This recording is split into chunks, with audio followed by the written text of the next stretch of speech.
다음 사연으로 좀 넘어가 네. 보도록 하겠습니다. 닉네임부터. 네, 닉네임이 이제 안 맞다 안 맞아 님들입니다. 여기는 이제 님들이라고 하는 게 좋을 것 네. 같습니다. 오늘은 이제 사연자를 이제 두 명을 동시에 연락을 해가지고 네. 이제 사자 통화를 해보려고 합니다.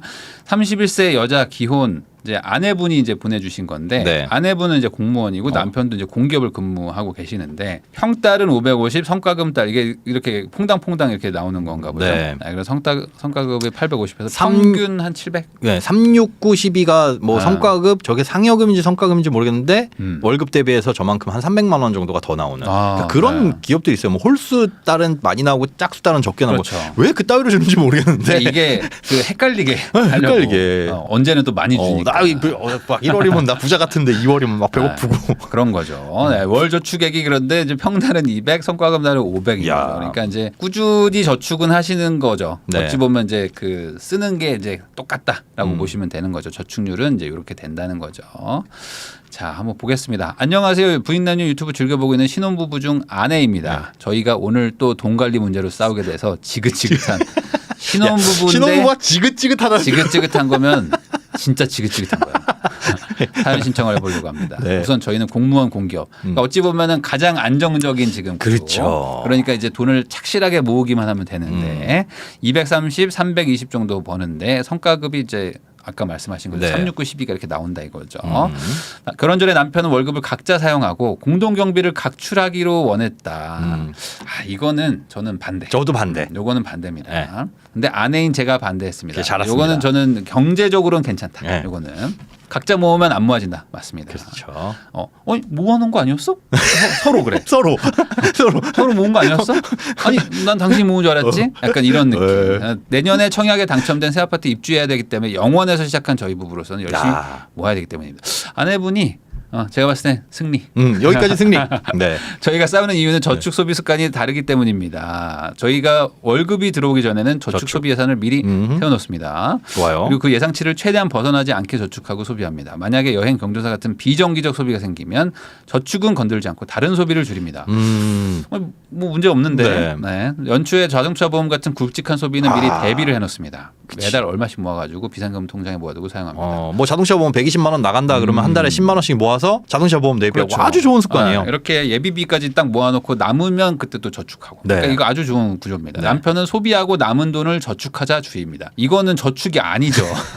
이거는 그냥 남은 돈 잔돈 관리하는 거죠. 잔돈 관리. 그렇다고 사치를 부리거나 하지는 않습니다. 돈은 우리가 편하게 살기 위해 있는 건데 저처럼 예상 외의 지출이 있을 때마다 저축은 안 건들고 소비를 줄여버리면 돈 버는 이유가 뭐냐는 입장입니다. 그럼 이렇게 이럴 수 있다라고 생각을 하는 분도 있죠. 그러니까 그런 거죠. 뭐 만약에 경조사가 나가서 네. 하필이면 막 가까운 분들 중에 뭐 많은 분들 돌아가시고 친구들 결혼도 많이 하고 해가지고 생각 외에 50만 원 지출이 쑥 되면 그 달에 저축을 줄이는 게 아니라 그 달에 뭐 식비를 줄인다든가 네네네. 뭐 외식을 안 한다든가 이런 식으로 소비를 줄여버리는데 야 그럴 거면 돈 뭐하러 버냐 돈 벌고 하는 게 쓰려는 건데 네. 이게 나는 미래와 현재의 싸움이에요.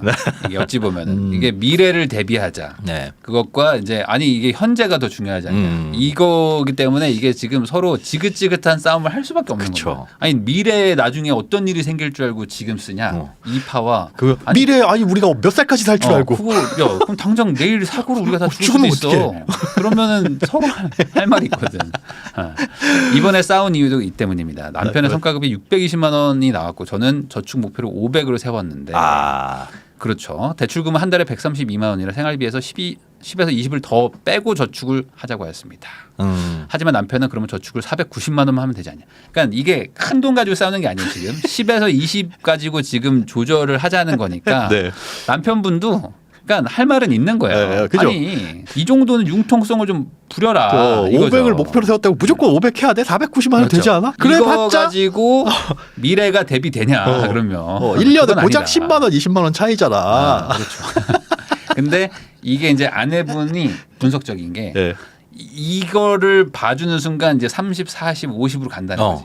저건 금액의 문제가 아니에요. 이거를 이거를 모은다고 나중에 큰 돈이 될까? 네. 뭐 10,000원씩 모은 게 10만 원, 20만 원이 그렇죠. 되고 100만 원, 200만 원이 되는 건 맞습니다. 그러니까 이게 서로 싸우게 되는 거죠. 그쵸. 이번 싸움은 고작 10만 원이지만 이걸로 벌써 세 번째 싸우고 있습니다. 저희 입장에서 야 이거 100만 원 되면 뭐 진짜 난리 나겠다. 억울한 점은 저희 남편이 이런 성향인 거를 알아서 남편의 용돈이 모자라거나 목돈이 필요하다고 하면은 저축계좌에서 빼서 쓰라고 하고 있어요. 아 양보하셨네. 저는 한 번도 저축계좌에서 빼서 쓴 적도 없고 생활비가 모자랄 것 같다는 생각이 들면 제 개인 용돈에서 생활비를 쓰고 있습니다. 그러니까 나는 희생하고 있다. 그렇지만 남편은 약간 여유를 주고 있다 이거죠. 이미 여유를 주고 있는데 추가적으로 여유를 요구하니까 나를 봐라. 나는 지금 아끼고 있지 않냐. 네. 그러니까 화가 나는 거지. 나름 책임감 있게 운영하고 있는데 이런 걸로 자꾸 싸우니까 답답하네요. 저축 우선, 소비 우선 뭐가 맞는 걸까요? 저 저축 우선, 소비 우선이라면 무조건 저축 우선이죠. 저 말로는. 근데 우리 채널에서는 뭐 이렇게 여기 손을 들어줄 수밖에 없긴 한데, 근데 이 소비 우선도. 뭐 지금 이렇게 소비라고 해놓으니까 뭐 대단하게 소비를 하시는 것 같지만 아주 강하게 소비하시는 건 또 아니니까. 네. 의식주는 해결을 해야 돼요. 네. 만약에 저축 우선이다라고 해가지고 난 이번 달에 100만 원 저축해야 돼. 그런데 다른 소비가 있기 때문에 저축은 유지하고 다른 소비 줄여야지. 그 외의 소비 그러면서 아침을 굶어, 막 점심을 굶어. 이거는 우리가 먹고 살자고 버는 건데 막 밤까지 굶으면서 저축을 하는 거는 앞뒤가 안 맞는 거고. 이거 이따가 좀 물어봐야 되는 포인트가 하나 있어요. 네. 물어봐야 되는 포인트가 뭐냐면 6월 저축 목표를 500만 원이라고 세웠잖아요. 네. 근데 여기서 핵심 단어가 이겁니다. 저는. 저는이라는 게 이게 핵심입니다. 이게 우리는이 아니야. 저는 요거를 하나 물어봐야 됩니다. 이게 경제권을 다 갖고 있기 때문에 우리는 500으로 세웠다면은 제가 오케이예요. 왜냐면 세워놨는데 남편분이 뭐 말을 바꾼 거니까. 근데 내가 세웠기 때문에 따라라. 이러면 이제 남편분도 이게 좀 답답할 수 있는 거죠. 왜 네가 세운 계획에 나까지? 뭐 부부는 일심동체라긴 하지만. 아니 내가 더 벌었는데 내가 벌어온 거로. 야 그러면 진짜 치사하지만 할 말 없다. 내가 더 벌어왔는데 이걸로 하면 이제 싸움 나는 거거든. 주거 상황은 이제 또 이건 또 아내 명의의 또 집인. 또 얘기가 또 달라지네. 네. 4억 5천 있고요. 네. 근데 은행 2억 7천에 대출이 있고 월 132만 원씩 상환하고 있고요. 부모님 대출이 또 1억이 있습니다. 1억 있습니다. 남편은 테슬라고요. 주말부라 왕복 5시간 거리. 아내는 모닝이 있습니다. 네. 보면은 저축도 뭐 많이 하고 계시고요. 네. 파킹 통장 하고 있고 원리금 상환하고 있는데 네. 돈 쓰는 거는 뭐 많지는 않고 두 집 살림이니까 네. 공과금 30, 주유 20만 원, 그다음에 휴대폰이나 고정 비용 등 뭐 이런 거 뭐 모임비 이런 게 저 정도 되고 식비는 이제 두 분이 주말 부분대도 저 정도면은 뭐 근데 괜찮고. 뭐 저축을 뭐 거의 그래도 뭐 한 네. 50-60% 정도 하시고 계시니까 네. 뭐 아주 사료 많다. 강아지인가 고양이 키우셔가지고 남편분 뭐 그 사료 포함해서 저렇게 주고. 네, 그럼 우선 전화를 한번 좀 네, 해서 전화를 저희가 연결해서. 여러분들한테 좀 의견을 구해야 될 것 네, 같습니다. 뭐 누가 맞다 틀리다는 아니니까. 네, 안녕하세요. 네, 두 분 다 연결된 것 같은데. 네, 안녕하세요. 네, 안녕하세요. 이 사연을 좀 읽어봤는데 이 사연은 또 이제 아내분이 보냈기 때문에 또 편파적으로 써 있잖아요. 그렇죠. 네. 그래서 우선 남편분이 또 얘기하실 부분들도 있을 것 같아가지고 반론을 한번 제기해 보세요. 나는 이런 건 억울하다, 이런 건 뭐 좀 마음에 안 든다. 남편분이 그렇다고 뭐 과하게 막 요구하시는 건 아닐 수도 있을 것 같아서. 아까 얘기하신 게 엄청 예리했던 게 네. 그 500만 원 저축하는 게 아내가 먼저 정한 거거든요. 그렇죠. 네. 합의 없이 전혀 합의가 안 돼 있는 상황인 거죠. 전혀는 아니고 그냥 그 와이프가 이제 돈 관리를 하니까 얼마 정도 모으자 이런 거는 알아서 하는데 이제 저는 그 500만 원에 너무 꽂혀 있다. 그러니까 500과 490은 충분히 협의가 가능한 부분인데. 네, 그래서 뭐 500이나 뭐 480이나 이 정도는 충분히 협의가 가능하다 이렇게 생각하는데 자기 용돈을 넣어서라도 500을 맞추려고 하더라고요. 그래서 그렇죠. 이런 부분이 앞으로 좀 많이 부딪히지 않을까. 그래요. 근데 본인 용돈 넣어가지고 그러니까 아내분 용돈 넣어가지고 500 맞추는 건 솔직히 상관없지 않나요? 남편분 용돈을 깎는 것도 아닌데? 근데 저는 이 가치관이 좀 다른 게 와이프도 조금 돈을 쓸 건 쓰면서 좀 살았으면 좋겠거든요. 근데 저도 이거 지금 결혼하기 전보다 많이 맞춰서 줄인 거예요, 저도. 근데 저는 이게 저는 성향이 아내분 성향이거든요. 저도 살짝. 왜냐하면 제가 이렇게 했기 때문에 목표를 정해놓고 달성을 무조건 하지 않으면 돈이 잘 안 모여요. 그리고 힘든 때 가면 본인과 스스로 타협을 하게 돼요. 그렇죠. 이 정도는 어쩔 수 없잖아. 이러면은 무너집니다. 어쩔 수 없이. 그렇기 때문에 이게 목표는 달성하라고 있는 거지 그 타협하라고 있는 게 아니거든요. 근데 한편으로는 아내분께서 왜 그렇게 그 진짜 이해를 악물고 그거에 맞추려는 이유가 있으세요? 이렇게 저축을 해야 되는? 그냥 저는 490만 원과 500만 원은 완전 다른 돈이라고 생각을 하고 500을 못 모으면 이번 달은 뭔가 잘못 산 것 같은 기분이 들어요. 그런 느낌. 근데 그거는 또 잘못된 것 같기도 해요. 잘못 살았다. 그거는 또 왜냐면 그러면 510만 원을 해도 되잖아요. 그렇지. 그냥 숫자가 500이라는 게 떨어지니까 그냥 그런 거지. 사실은 상관은 없는 거거든요. 그렇죠. 네. 근데 이런 건 있는 것 같아요. 뭐냐면 남편도 이 돈을 모으는 거에 지분이 있는 사람이잖아요. 맞벌이잖아요, 맞벌이. 그리고 꽤 지분이 크죠. 지분이 또 크잖아요. 많이 벌어 오잖아요. 네, 그러니까 이 남편의 기분도 생각은 해줘야 돼요. 네. 그렇죠. 왜냐면은 우리가 이게 둘이 행복하게 살자고 이거를 하고 있는 거거든요. 맞아. 10만 원 때문에 또 싸우고. 네. 근데 이러다가 보면은 우리가 왜 이러고 있는 건지를 까먹어요. 어느 순간 이게 너무 싫은 거야. 이 사람이 막 싫어지는 거예요. 구질구질해 막 이러고. 그러니까 이 집을 사신 것도 결국에 이 남편과 아내분이 행복하게 살자고 이렇게 시작하신 거잖아요. 네. 근데 왜 500을 못 모으지? 왜 10만 원을 왜 더 안 모으지 하면서 막 싸우게 되는 거잖아요. 네. 서로. 이게 앞뒤가 어찌 보면 바뀌는 걸 수도 있잖아요. 그러면 거꾸로 생각해 봤을 때 이 10만 원이 정말 우리의 사이를 갈라놓을 정도로 엄청난 돈이냐. 이거 못 모으면 진짜 우리가 맞아. 정말 갈라서야 되는 정도냐. 나중에 혹시나 이거 농담으로 드리는 말인데 가정법원 가서 이유가 10만 원 때문이 뭐고 얼마나 웃겨요. 그러니까 이건 남편분한테도 동의가 되는 똑같은 얘기인데 남편분도 그러면 아내가 10만 원 모으자고 하는 거면 해줄 만도 한 거면 해주어도 되는 거잖아요. 네. 근데 좋아요. 네, 근데 못할 것 같으면 난 절대 못하겠다고 말을 하시면 되죠. 그러다가 이제 싸우는 거죠. 그렇죠. 근데 이건 싸워야 돼. 네, 싸워서 확실하게 남편분도 말을 해야 돼요. 이게 해서 그래요. 정리를 해야지. 스스로 한 발짝씩은 양보를 하셔야 될 것 같은데 일단 그 저축 계획을 세우는 거 이번 달에는 500 해야지 이게 매달 달라요? 네, 1년치를 미리 세워놓기는 해요. 1년치를. 그러니까 이번 달은 500, 다음 달은 400, 300 뭐 이렇게 딱딱딱딱 다 정해지는 건가요? 네네. 제이죠? 아니요. 아니요? 완전 T인데요. 완전 T예요?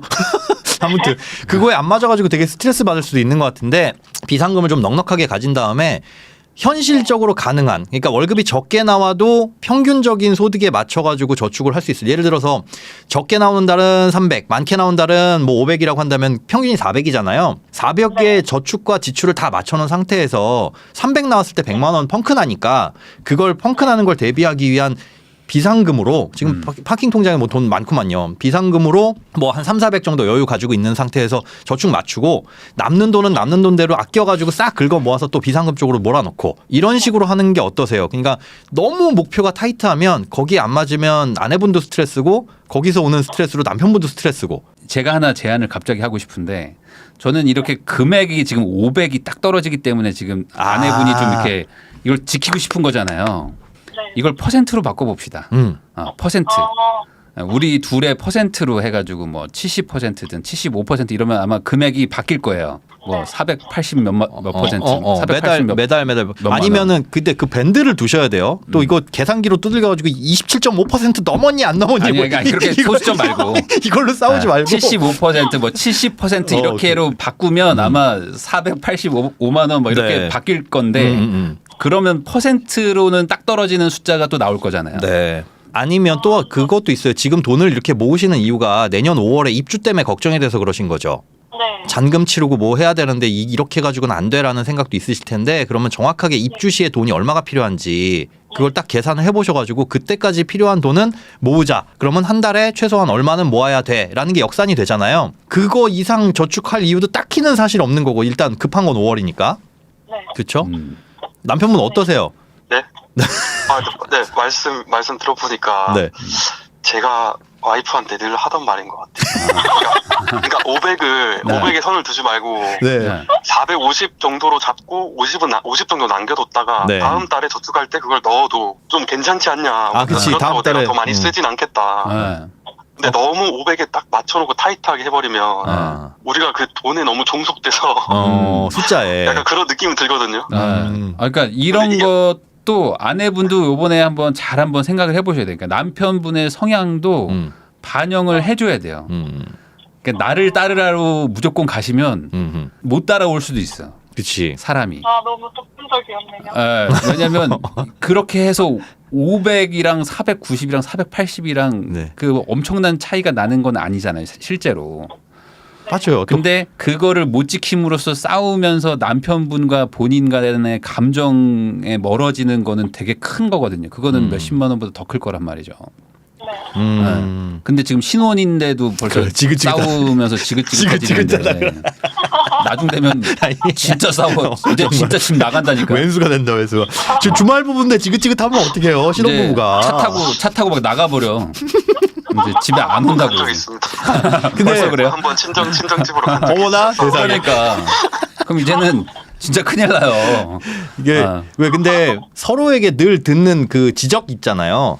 늘 아내가 나한테는 이렇게 말하더라. 남편이 나한테는 이거 고치라고 하더라. 라고 하는 그 포인트가 하나씩 있을 텐데. 그러니까 당신의 잘못된 점 말고 상대방이 얘기하는 내 잘못된 점.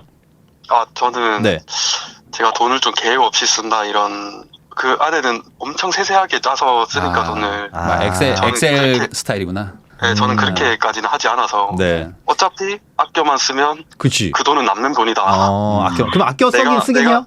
내가 용돈 한 달에 50만 원만 쓰고 나머지는 어차피 남는 돈이다. 이 파이는 정해져 있기 때문에 그렇죠. 내가 용돈 안 올리는 이상 그건 그대로다 이렇게 생각하는 거고 와이프는 뭐 나중에 다음 달에 쓸 돈이 있으니까 이건 또 빼놔야 되고 이런 걸 엄청 계산하거든요. 이건 남편분의 말이 맞는데. 근데 저는 이제 남편이 막 물건도 되게 좀 함부로 좀 많이 쓰고 많이 사고 이러니까. 물건을 함부로 쓴다고요? 그러니까 그렇게 해도 돼요. 왜냐면 용돈 안에서 자기 마음대로 하라고 하는 게 맞아요. 근데 용돈이 아닌 거에서 물건을 함부로 쓰면 안 되는데 무슨 물건을 함부로 써요? 그러니까 뭐 예를 들면 비누, 치약, 선크림, 샴푸 이런 거 있잖아요. 치사해. 저희 한 10배는 쓰거든요. 그런 걸 좀 많이 쓴다. 네. 비누, 치약, 선크림 남편분 차 타고 나가겠는데? 남편분도? 제가 할 말이 있는 게 제가 좀 그런 걸 많이 쓰긴 해요. 다른 사람보다. 그래서 인터넷에서 샴푸 같은 것도 제일 싼 거로 최저가로 시켜서 가격은 반값이지만 내가 2번 쓰는 걸로 해서 저는 그렇게 생각하는데 이거를 또 아니 왜 가격을 반값에 사서 왜 2배로 써요? 찝찝해요 뭔가 그러면. 그래요? 찝찝하다. 비누를 박스로 산다니까요. 네? 비누를 한 박스를 산다니까요. 한 박스를. 한 박스를 사서. 그렇게 사면 싸니까. 그렇게 사면 싸가지고. 싸니까. 싼 건 괜찮은데 그걸 많이 써요 비누를? 많이 써봐야 뭐 얼마나 써? 뭐 정리하면 두 분 다 좀 진정 좀 하시고요. 진정 좀 하시고 중요한 거는 예산을 정해놓고 그 안에서는 마음대로 하시는 걸로. 하고 예산을 너무 타이트하게 짠 거는 제가 봤을 때 약간 맞는 것 같아요. 아내분이 조금 룸을 좀 열어주는 거는 저는 좀 맞는 것 같아요. 알겠습니다. 왜냐하면 안 그러면 남편분이 좀 지칠 것 같아요. 이게 결혼하신 지 얼마나 되셨죠? 1년이요. 1년 만에 이러면은 지금 안 돼요. 그래요. 사실은 상대방한테 뭐 맞춰주고 양보하는 것도 서로 많잖아요. 근데 그 부분이 너무 스스로 생각하기에 너무 짜치는 부분이라고 생각하면 그거 스트레스거든요. 내가 이런 것까지 이렇게 맞춰줘야 돼 라고 하는 부분이 상대한테는 되게 큰 부분인데 내가 생각하기엔 너무 짜쳐 이러면 슬슬 사람이 치사해져 보여요. 그러니까 그거 한 발자국씩 비누 많이 쓰는 거 요거 많이 쓰는 건 양보를 하는데 예산 내에서만 써달라. 그러면 오케이 하세요? 아내분도? 네. 그렇죠. 그 예산을 정해줘. 그냥 그거 많이 쓰는 부분에 대해서 그걸 용돈을 더 줘요, 그냥. 용돈 더 주고 뭐 본인이 사라고. 근데 제가 결혼하기 전에 돈을 좀 많이 썼거든요. 저는 생활비를 한 달에 제가 술을 좋아해서 한 달에 뭐 한 200도 쓴 적도 있고. 근데 와이프는 이제 결혼하기 전에도 30만 원 썼고. 결혼 잘하셨네. 이래가지고 와이프 덕분에 돈도 많이 모으는 것도 맞아요. 그리고 저는 이 50만 원이 항상 부족한 사람이고 와이프는 50만 원이 항상 많아서 뭐 50만 원 중에서도 20만 원 저축을 하고 이제 이러니까 와이프 입장에선 저를 봤을 때 엄청 쟤는 왜 저러지 이렇게 보는 거고. 그럴만하네요. 저는 이제 조금 좀 여유가 있었으면 좋겠다 이렇게 생각을 하는 거고 그런 상황인 것 같습니다. 남편분 좀 미안해서 그러죠? 솔직히 아내분이 좀 쓰고. 네 맞아요. 그래서 미안한 마음이 들어요. 미안함의 표현이 늘 그렇게 나와요? 제가 의견을 좀 바꾸겠습니다. 아내분 한 2년 정도는 조금만 더 타이트하게 좀 쪼아주세요. 남편분 아직 안 바뀐 것 같아. 결혼 전에 200 썼으면은 한 3년은 좀 쪼아야 돼. 200이라 썼다고요? 야, 이게 그 정도면은 아직 쓰는 달인 그랬습니다. 매번 그런 건 아니에요. 아직 본인 마음 속엔 아직 쓰고 싶은 마음이 있잖아요. 네, 있긴 있어요. 그렇죠. 조금은 더 타이트하게 좀 한 2년 정도만 좀 만져. 그래 나중에 이제 그 농담이에요, 농담. 분양 아파트 5월에 들어가는 거 그때까지는 좀 타이트하게 하시더라도 살짝 이제 여유 가지시고 공동의 목표가 있으니까. 맞아요. 네. 그리고 집에 들어가고 그러면은 아마 공동의 목표로 뭔가를 이루는 그런 느낌이 들어가지고 훨씬 더 느낌도 좋아지고 같이 뭔가 이뤘다는 느낌이 생기니까 확실히 더 좋아질 겁니다. 다들 술값 200이라는 말에 표 잃었어 지금. 남편 진짜 괜찮네라는 댓글이 좀 올라오다가 지금 술값 200 나오니까 지금 갑자기 좀 달라지는 느낌이 좀 드네요. 네. 술값만 200이 아니라 술값만 200은 아니고 전체 200만 원 나온 달이 있었다. 네. 많이 나온 달이 있었다. 네, 여기까지만 듣겠습니다. 어쨌든 아내분, 남편분 둘 다 좋은 면만 보시고 그리고 이제 크게 다툴 부분은 아니다. 제가 봤을 때는. 그리고 그 저축 계획이나 이런 거는 같이 세우세요. 미리 세우시고 그거가 결과 가지고 싸우지 마시고. 그리고 달달이 달성할 필요는 없을 것 같아요. 네. 제가 봤을 때는 3개월 달성으로 해서 바꾸시는 것도 좋아요. 괜찮을 것 같아요. 3개월에 달성하는 거. 3개월에 얼마 모으기 약간 이런 식으로 하시면 남편분도 조금 여유가 생기잖아요. 이번 달에 20만 원 뭐 펑크 나면 다음 달에 좀 모으자 뭐 이런 식으로도 할 수 있을 것 같고 하니까 그렇게 조금 좀 바꾸는 식으로 조금은 좀 유도리를 좀 부리는 것도 필요할 것 같습니다. 네, 두 분 잘 살고 계시니까 이대로만 하시면 될 것 같아요. 싸우지만 마시고. 두 분 서로 사랑해 한번 하고 끝내죠. 아니 뭐 갑자기 또 전화 끊고 서로 사랑한다고 하시고요. 네, 두 분 행복하시고 오늘 연락해 주셔서 감사합니다. 네, 감사합니다. 네, 들어가세요.